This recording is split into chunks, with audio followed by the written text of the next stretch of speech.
Who knew?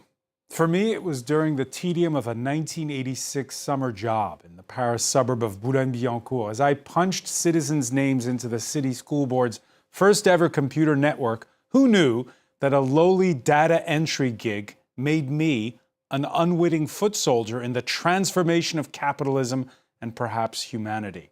From two fingers on a keyboard, fast forward to the present in the age of terabytes and artificial intelligence. As France and India, a co-host an AI summit in Paris, we ask if it's spun so far beyond our control that any well-intentioned bid by world leaders to forge common rules and guidelines seems, well, too little too late. Right now, it's Silicon Valley that's got the money to draw the best and the brightest and the cheap energy to power the bigger and bigger data centers needed for AI. Add to that a new US administration that's ready to start a trade war with all those in its path. And how does the rest of the world defend privacy, shared natural resources, including strategic minerals in places like China and Africa? And what to do about a digital age that so far seems to concentrate so much power and wealth into the hands of so few? More broadly, is the technology evolving faster than humanity can process its potentials and its dangers? We'll be asking our panel today in the France 24 debate the global challenges of artificial intelligence. And joining us from the AI Action Summit, the host of our Tech 24 program, Peter O'Brien. It's day one. Thanks for being with us. You're welcome. He's a mathematician by training who's advised President Macron. Thierry Coulon is president of the Polytechnique Institute of Paris. You hosted the, I guess you could call it the pre-summit last week, which brought together some heavy thinkers already. Thanks for joining us. Thank you. Bangladeshi-American data scientist Ruman Chowdhury is the CEO and co-founder of Humane Intelligence. Tell us what Humane Intelligence is. We are a tech nonprofit that's building the community of practice to understand the impact of AI on society. All right, thanks for joining us. Thanks as well to a man who's been covering AI for Fortune magazine since, well, before it became a thing. Jeremy Kahn, the author of Mastering AI, a Survival Guide to Our Super-Powered Future. Welcome to the show. Thanks for having me. By the way, you can listen, like, and subscribe to the France 24 debate wherever podcasts are streamed. Ruman, what does AI mean for you? Well, artificial intelligence has been compared to many things, electricity, oil, so many things. I think just for the average person, artificial intelligence represents the next wave of technological evolution, things that will impact every aspect of our lives. And in fact, AI is really used in many things today. We just don't see it.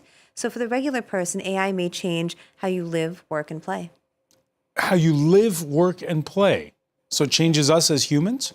I don't know if it changes us as humans. I actually think the human condition has been actually fairly universal across time. This is why Shakespeare holds so much meaning for us, even though here we are in a fancy studio with electricity, and that's something unfathomable in this time. I don't think it changes humans at all. All right, doesn't change humans, but there are these concerns and this worry that Thierry Coulon, that and a lot of the talk over, and there's been plenty of media coverage in this country over the last 72 hours ahead of this summit. Yep. A lot of the talk has been explaining what artificial intelligence is, and should we be reassuring people or should they worry? Well, first we've got to understand things before we worry or we are too optimistic. So the people at Institut Polytechnique de Paris, they are part of the people who did artificial intelligence. The Institut Polytechnique de Paris is made of 6 engineering schools that started, some of them in the 18th century, some of them in the 20th century. We are trying to turn them into a single institution adapted, relevant for the 21st century. But what they have always done is to keep pace with the scientific revolutions and to anticipate them. So we are strong in math and stats and computer science. So that's what we are training students to do.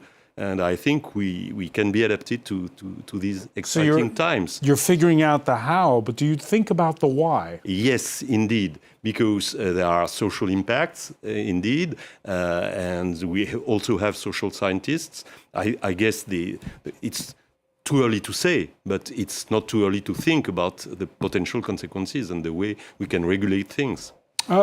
Jeremy Kahn, we heard the French president who invited disruption in the speech he gave a short while ago. Yeah. Disruption's become something of a dirty word for some when they look at this. Yeah, absolutely. I mean, I think people are worried about what this technology is going to do to society, to their jobs. People are very concerned about the potential impacts of this. It is, and I think it is right to say it's a disruptive technology. I think it will change many things and be fairly transformative. I think there'll be some very good changes, and I think there are some risks that we should be mindful of and try to take action now to potentially avoid or mitigate. All right.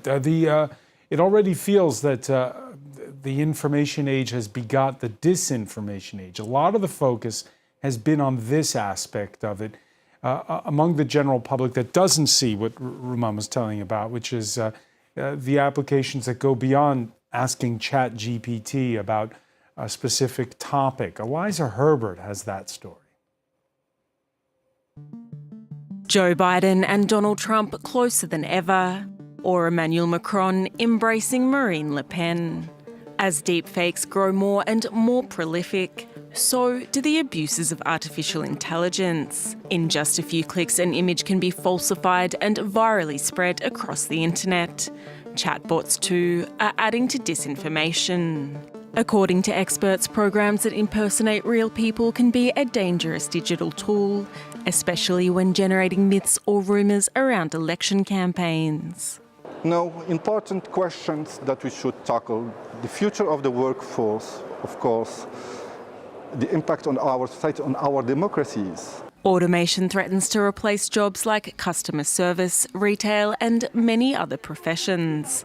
Generative AI can clone voices used in impersonation scams, and services such as ChatGPT, capable of producing text, image, and sounds, directly endanger artists' livelihoods, copyright, and the collective imagination. How can we fail to see that this is the Trojan horse for giving up the use of our most fundamental faculties? Another issue is on the battlefield. Militaries already use AI in warfare for mass surveillance and with autonomous drones. And recently, Google dropped its ban on using AI to develop weapons. It could also be used in much more dangerous and harmful ways. For example, kill anyone who fits the following description. Bias and discrimination, privacy and data leaks, and the environmental cost of the heavily energy-dependent services are a few more of the risks that come with AI. Yeah, I guess, Peter O'Brien, we could have entitled this show, What Could Possibly Go Wrong? I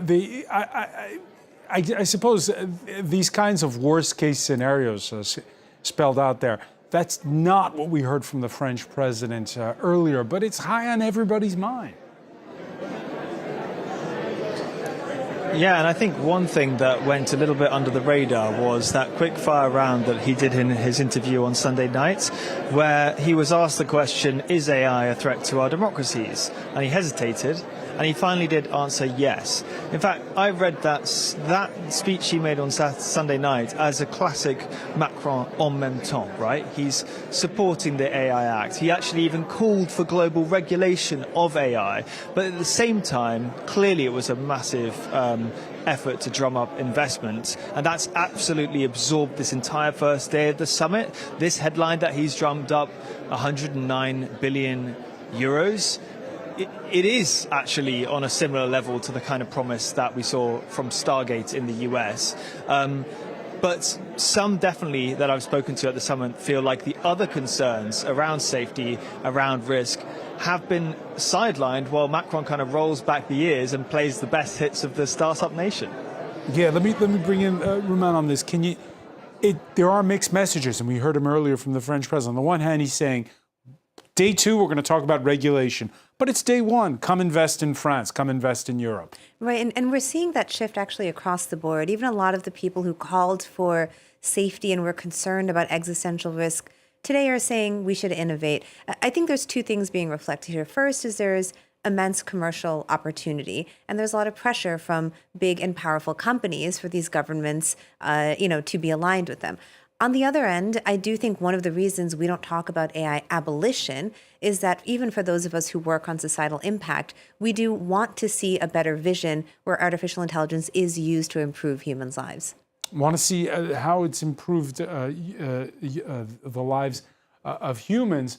We're at the same time worried about who has control. And we heard this from the French president in that Sunday night speech that he gave to French television and to journalists who had come from India. Emmanuel Macron talking about the dangers that lie ahead, and talking about the United States in particular, raising concerns, he says, with its tech dominance. It affects everyone's life, yet it's controlled by only a few. And that's where the problem begins, when tools that billions rely on to learn, work, treat others, and shape their lives on the hands of a small group, mostly private interests, without a global conversation about what's right, where the limits should be, and how to ensure access for all, then we're not doing our job properly. Now, Peter O'Brien, the French president there, doesn't say the words the United States, but it's implicit. Everyone is looking forward, with trepidation, I have to say, a lot of people here in Europe, for J.D. Vance's speech tomorrow. If anyone tells you they know what he's going to say, then don't bank on it. We know he's from Silicon Valley. We know he's criticized the EU a lot in the past for over-regulating, but that tends to be about what he calls free speech concerns. His speech comes slap bang in the middle of Emmanuel Macron's tomorrow morning and Ursula von der Leyen's. So that's, if I can put it this way, sort of unusual bedfellows. But the truth is that America is a huge concern for a lot of people working in AI regulation, because he has ripped up Joe Biden's executive order putting safety guardrails around AI. He's fired the head of the US's AI Safety Institute. France, meanwhile, has just started its own AI Safety Institute. That's one of the things to come out of the summit.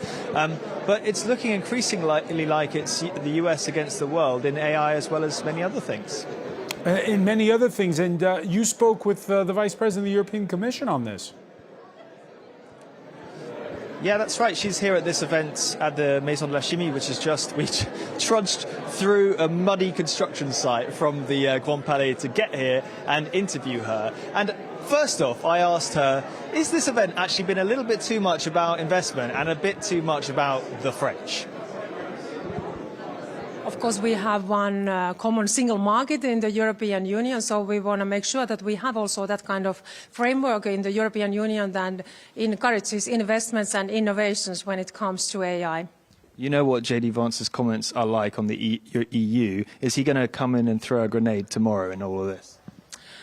Of course, all the countries, they have their own rules when it comes, for example, the digital sector and the other sectors. And in the European Union, we are very committed to our rules. We want to make sure that we have fair and safe and also democratic environment when it comes to digitalization. Was Italy right to take action against DeepSeek? All the companies who are doing business and operating in the European Union, of course, have to respect our digital rules, and it also comes to data protection. So that is now something that is national authorities are doing and checking it, for example, with DeepSeek. Is it not problematic that we're getting very different approaches from different data protection authorities from within the EU?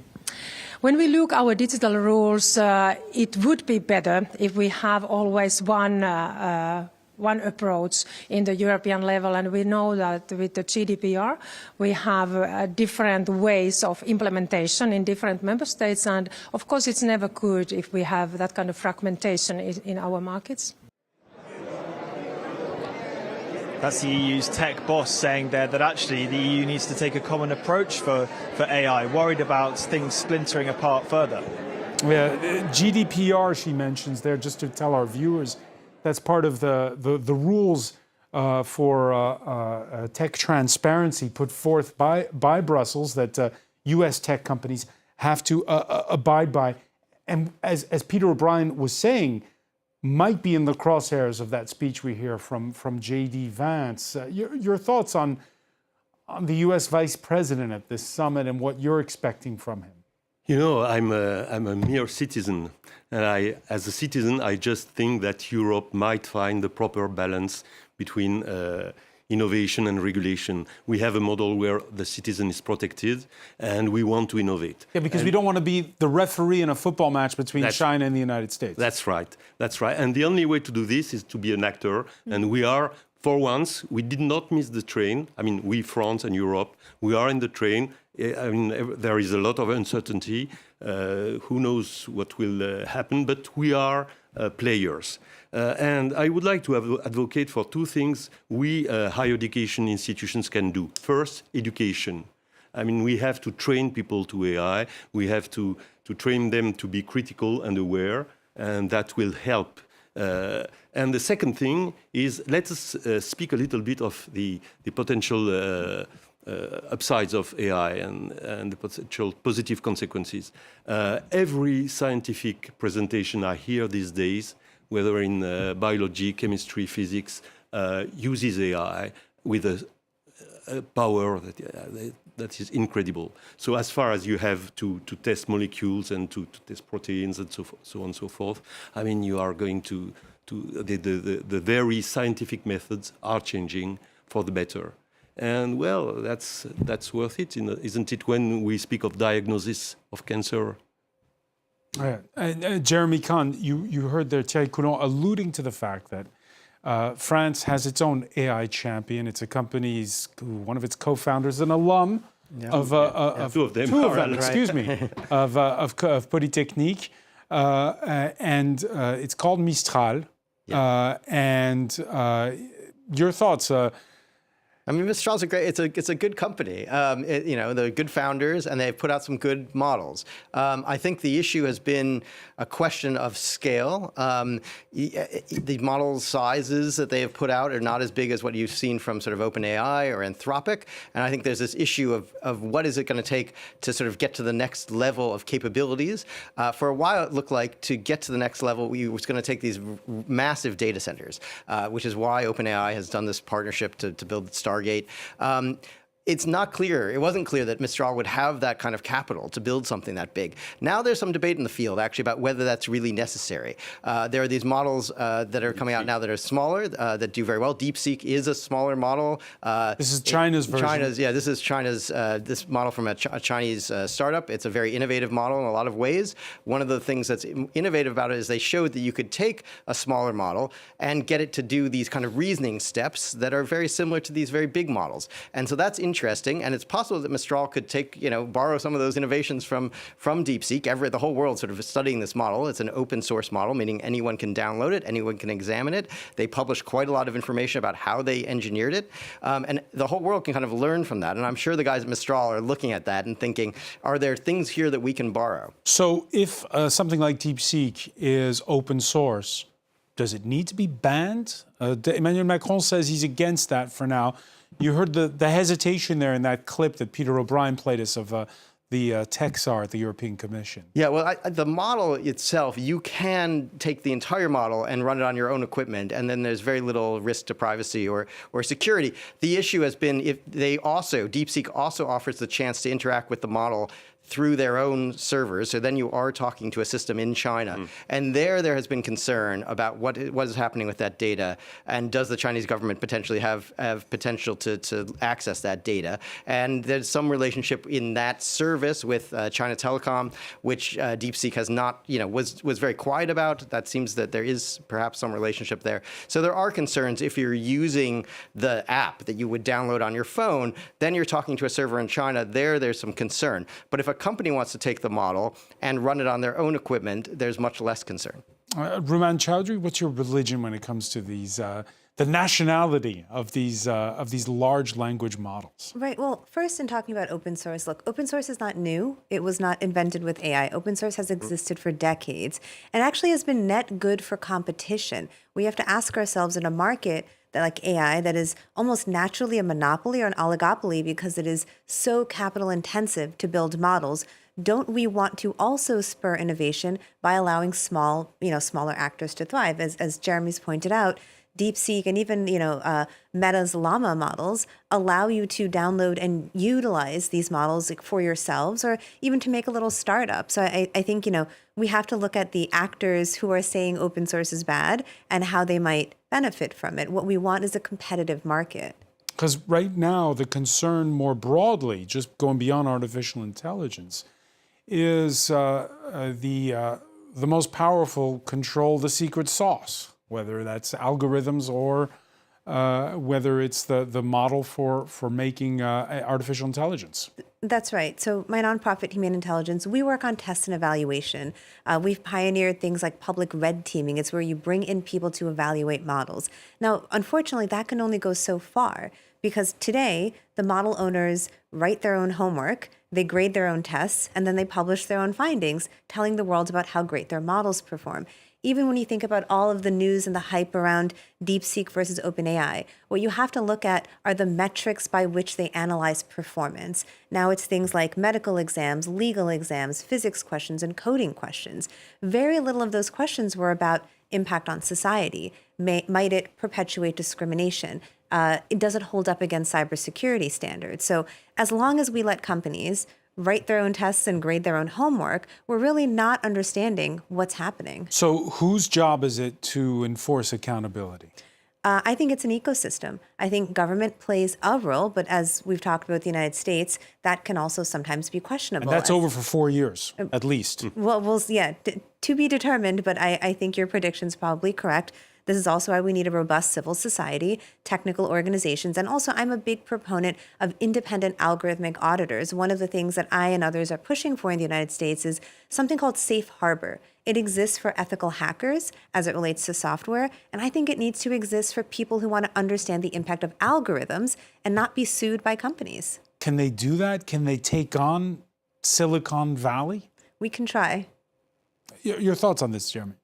Yeah, I think that it's going to be difficult with the current administration to see the U.S. government doing something on the federal level anytime soon. But there are states in the U.S. that are trying on their own to pass rules, including some states with quite a lot of power. There was a bill in California that got to the governor's desk. It was ultimately vetoed, but there's going to be a sort of second attempt or third attempt in California to pass legislation. There's some legislation in Colorado. And those things can actually have an impact. And the companies don't love it because they'd rather see one national rule that makes it much easier for them to comply to. But these state efforts can actually have impact. We've seen that with privacy. The state of Illinois has a very strong data privacy and biometric privacy law. It's a state law, but it's had national impact. And so you might see those kind of efforts actually creating some accountability for these companies. These kind of civil society approach, that's anathema to what France is all about. We're a very top-down country. That's right. Nevertheless, we try to cure ourselves.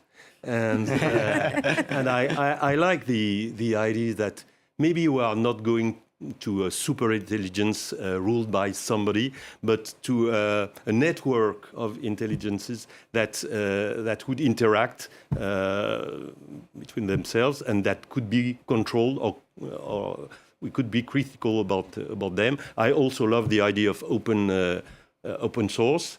Yesterday I was at a meeting of so-called AI Alliance, And when you see that IBM and Meta are in favor of open source because they have understood that it helps competition, well, that's good news. We're actually a member of AI Alliance as well. Yes. So there is this other issue, which is we don't yet know how much energy all of this computing is going to require. Emmanuel Macron talking up that big investment that Peter O'Brien was telling us about. And more, let's take the example of the United States. It's contemplating the opening of its first nuclear power plants in decades. Studies predict they'll consume up to 9%. Artificial intelligence will consume up to 9% of the country's energy by 2030. Here in Europe, data centers already consume a whopping 3% of electricity. And that could climb to 8% by 2030, Peter O'Brien. That's the equivalent of the whole electricity output of a country like Spain. Of course, a lot could happen between then, but still, this requires a lot of energy, and a lot of the protesters are about that. Yeah, so there's a few things here. One is that the kind of efficiency saving we saw with DeepSeek might show that it doesn't have to be an exponential increase in energy usage. Another thing is, you're totally correct, depending on the country, there will be a different environmental impact. I think one of the main reasons that Macron has drummed up this support for France is because of its abundant nuclear power. Because a lot of companies don't want to be seen to be pushing out loads more CO2 in the atmosphere. So if these kind of data centers are set up in other countries that are more reliant on hydrocarbons, there might be a lot more emissions. In fact, I was talking to Stuart Russell, who is a scientist at Berkeley. He's literally written the book on AI, the AI textbook, which is in more than 1,500 universities around the world. He's got an interesting take on this. He says, look at the statistics we currently have. At its current rate, we can't, and this, is far from the consensus that we've seen emerging in some of the media and a lot of the people talking about AI. He says that at the moment, it is a tiny fraction of the world's carbon emissions, AI data centers. But he's someone who believes in AI potentially having an exponential increase in terms of its resource use. So he said in that case, if it does continue on an exponential path, then we do need to start to worry. But as I said earlier, DeepSeek is potentially a bit of a counterexample as to somewhere where efficiencies can be made. Yeah, because the planet's resources, Raman Chowdhury, are finite. And I'll also add that DeepSeek is built on reusing essentially a fundamentally, bigger trained model. So DeepSeek is able to be efficient because existing foundation models exist. So we couldn't have one without the other. I'm not a climate and AI expert. However, I channel my friend, Dr. Sasha Lucioni, climate lead at Hugging Face, and she's been doing amazing work on things like Energy Star ratings for AI models. And it's also important to differentiate what we mean. There's a difference between the cost of energy in training a model, which is quite high, versus, and that's a sunk cost, versus performing an individual task, asking ChatGPT 10 questions, right? If ChatGPT has already been built and then we're distilling models on top of it, that's what the process for DeepSeek is called, distillation.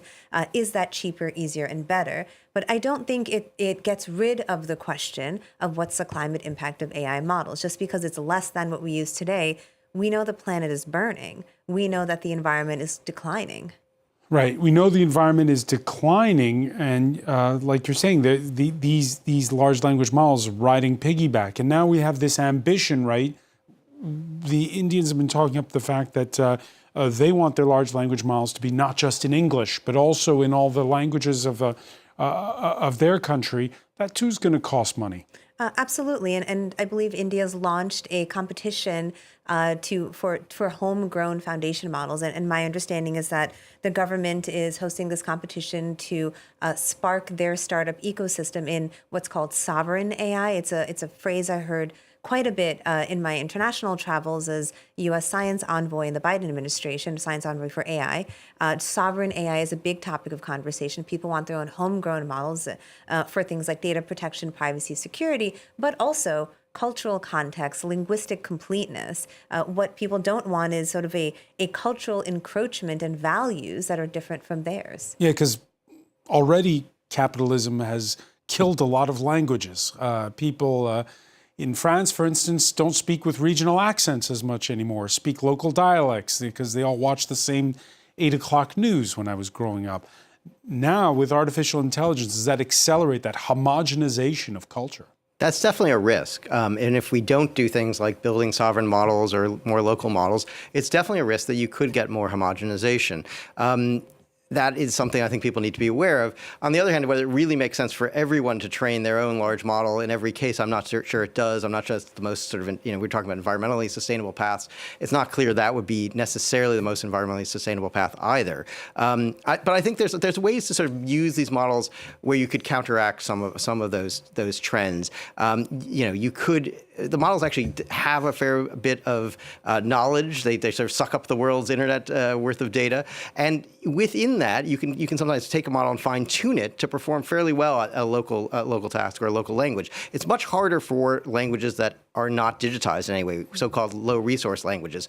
There, it's a much bigger problem because there just isn't digital data on those languages. And there you might have to do things, but there's some ways AI can even help there. So you could do, for instance, AI is very good at taking voice to text. So one idea is if you can create some kind of chatbot or voice interface for people in low-resource countries, you actually have a way of digitizing their data. You can actually get them to tell sort of their traditional stories to something that then can take that and create digital documents, digital artifacts that can then be used to train a model. But right now, we don't have the data for some of these low-resource languages to train effective models. Thierry Coulon, is that something that...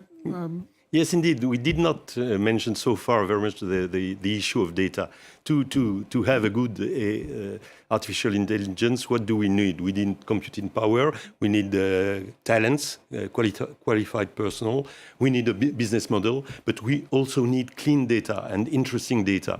And that's why, imagine all the libraries are connected, all the incredible works of art or literature of every country is treated by AI. That would be fantastic. And indeed, you have to collect data in some parts of the world where no digitalization has taken place. Fantastic, or is it theft? Because a lot of these large language models rely on taking everybody's personal data. Yes, that's what's extremely interesting in the current times. What should be open? What should be proprietary? Where is privacy? I mean, that's... In his speech, Peter O'Brien, in his speech, Emmanuel Macron talked about copyright. But what was he meaning by that?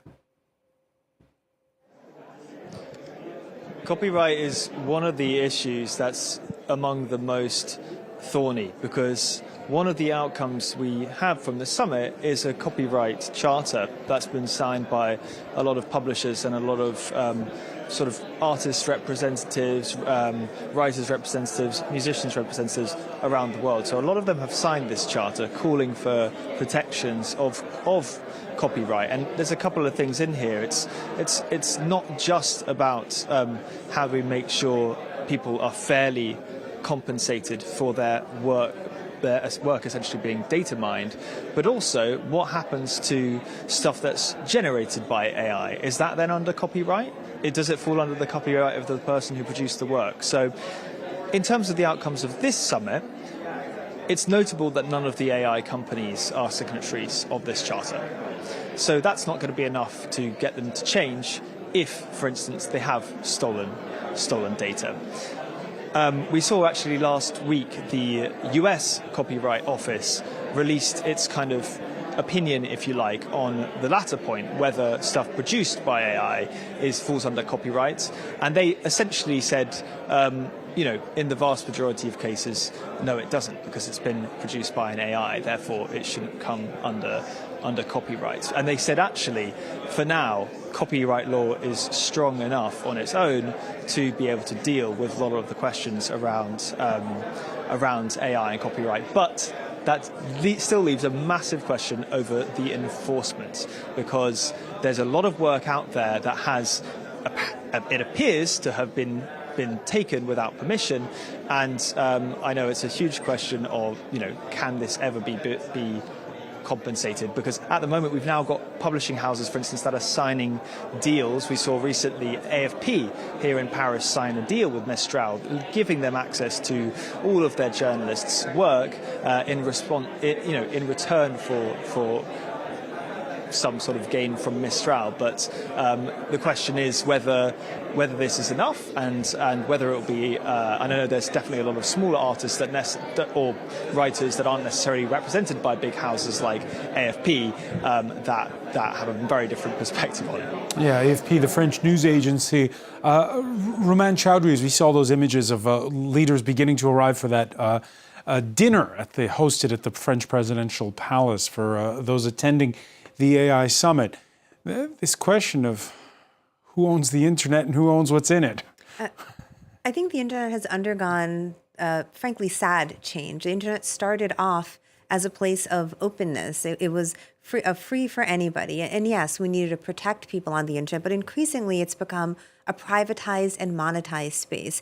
And what suffers is the quality of what's on there. You had mentioned earlier about the quality of data that goes in data sets. Now, if you think about AFP or The Atlantic or all these places just handing over their data sets to big companies, the people who suffer the most are actually the people who have written the articles, the journalists, who are not being adequately compensated, because one of the questions is, what does adequate compensation even look like, right? What does it mean to have a revenue model?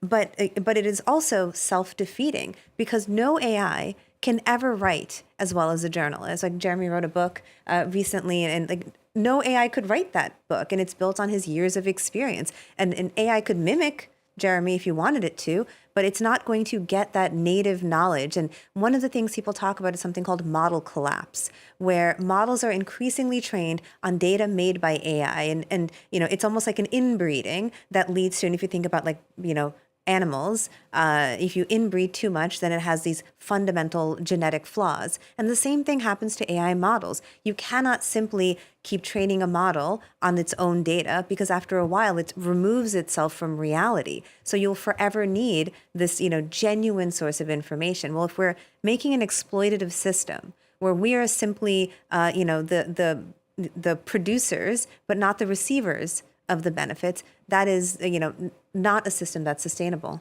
Jeremy, are you reassured there that no matter come hell or high water, you'll always need a good copy editor? Yeah, well, that's a human being. Well, copy editors is an interesting one, because that's one where maybe the systems are good enough now to do some of that. But no, I'm assured that Roman thinks that AI can't write as well as I can. That's also, people always ask me on the book, did I use AI to write it? And I did not, because, and they said, well, did you try? And I did actually spend a little bit of time. Could I get this thing to write as well as I could? I could not. I could not prompt it to, and I tried to give it some samples of my writing. I could not get it to write as well as I could. But I'm not sure that's going to be true forever, actually, to be fair. But what I do think is going to be true is that you're still going to need journalists. And you're going to need journalists to find facts, and particularly to go out and investigate and to hold public figures to account, and to go out and find new facts that are not already in the public domain. That will remain, and maybe even become an even more important sort of skill going forward. Whether the actual composition of the product, is done by the human sitting at a keyboard writing, or whether it's sort of synthesized by and created by AI, I'm not sure. But the actual fact-finding very much will still have to be done by journalists. And then when I think it comes to sort of the writing of works of fiction, of novels and things, those are a form of art. And I think art is ultimately about the communication from one person to another. It's about actually the intention of the artist. And these AI systems have no intention. They're not people. They have no lived experience, which they're trying to convey. So I think ultimately there's going to be something inauthentic always about a novel written by AI, and I hope people recognize that inauthenticity and prefer actually the authentic communication you get between artist and human audience. We talk about the beauty of mathematics. You're a mathematician, Thierry Coulon. So, but at the end of the day, when it comes to things that are more of a technical ilk, the machines can take over. Well, as far as math are concerned, I don't know. Terry Tao, who is probably the best living mathematician, said a few months ago that he used AI as an undergrad, moderately gifted undergrad student. I don't know whether it's still true or not. You remember when we used to say that about about chess, yes, the machines that that's couldn't why be... we should. Nevertheless, as Yann Lequin says, AI does not understand the way the world works. I mean, how reality works. So I do think that at least for some time, the efficient combination will be the combination of human intelligence and artificial intelligence. I mean, again, as far as diagnosis is concerned, that's obvious that you need specialists to properly interpret the thousands of images that have been sorted out by artificial intelligence. So, well, let's work with that. Let's try to be assisted by artificial intelligence to go further. Probably not to be replaced. And what about winners and losers? Because the French saying, and you heard the French president saying, come invest with us. We got nuclear energy. We have lots of land, and we have smart people who go to Polytechnique. But and data, because we are a centralized state. So right. Yes. Not all EU members are so well endowed. So are there going to be winners and losers now? Is it? Well, I guess at least in Europe, I mean, as far as higher education institutions are concerned, the field I know best, we try to collaborate. And I mean, we are in an alliance with the TUM, with Technion and the EPFL, so that's Europe in a broad sense, with the Danish and the Netherlands. And we tackle the same big challenges: AI, climate, defense and security. So, yeah, there is a European game where there should be winners and few losers. Very, very briefly there, Peter O'Brien. Can we say this day one is the easy part? I don't know if Macron would say it's been easy, because he's obviously working on a lot of these contracts for many years. And tomorrow, I mean, yes, I think so, because it is really the politics of it that are going to be difficult. Macron's clearly said he's in favour of a global regulation of sorts. And what I think is interesting is China. We haven't talked about China, but in the last 6 months, they really have moved towards more of a concern on AI risk and safety. In a way, perhaps, as the French have got less interested in that. But China will be present. The Vice Premier will be there tomorrow. And it seems, at least on some topics, they'll want to collaborate. But I do think, even, I've seen some people say the wording that France has gone for seems like almost like a bit of a middle finger to the US in some ways, because talking about things like inclusivity and sustainability are not what the US wants to hear. All right, and we'll be, of course, covering it for you right here on France 24. Peter O'Brien, many thanks for joining us live there. I want to thank Thierry Coulon, Ruman Chowdhury, Jeremy Khan. Thank you for being with us here in the France 24 debate.